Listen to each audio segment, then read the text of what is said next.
Hi అండి, నమస్తే. Welcome to ఆబీ కుకింగ్ వైఫ్.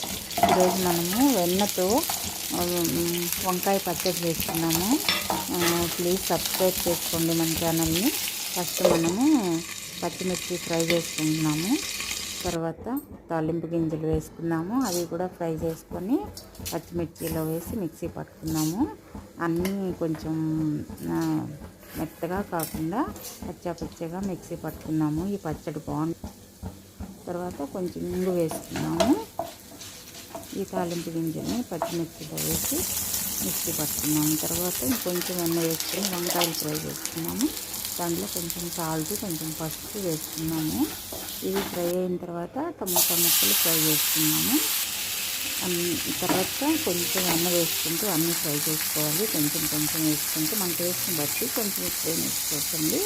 టమాటా ముక్కలు వేసాం కదా, ఇప్పుడు కరివేపాకు, పుదీనా అన్నీ వేసి ఇలా మొత్తం ఫ్రై చేసుకున్నాం. టమాటా ముక్కలు వేసి తర్వాత వెల్లుల్లి వేసానండి, టేస్ట్ కోసం స్మెల్ బాగుంటుందని. అది ఆప్షనల్ అండి. తర్వాత మనము నిమ్మకాయ వేసుకున్నాము. మామూలుగా అయితే చింతపండు వేసుకుంటాము, ఈరోజు నిమ్మకాయ వేస్తున్నాము. టేస్ట్ ఎలా ఉంటుందో చూద్దామనేసి మనం చింతపండు అయినా వేసుకోవచ్చు అనమాట. నిమ్మకాయ ఏదైనా వేసుకోవచ్చు, ఇబ్బంది లేదు. చింతపండే ఎక్కువ వాడతారు. తర్వాత అన్నీ ఇలా కచ్చాపచ్చగా ఫ్రై చేసుకున్న తర్వాత లాస్ట్లో వంకాయ వేసి కొంచెం కచ్చాపచ్చిగా అలాగా చేసుకున్నాం కదా. లాస్ట్లో ఫైనల్గా ఆనియన్ వేసుకున్నాము. ఆనియన్ కూడా ఊరికే అట్లా ఒక తిప్పేసామండి.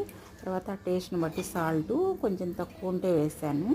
ఇట్లా ఫైనల్గా మనకు వంకాయ పచ్చడి రెడీ అయిపోయింది. చాలా టేస్ట్గా ఉంటుందండి. ఇది కర్రీ కూడా మనకి అవసరం ఉండదన్నమాట, అంత బాగుంటుంది.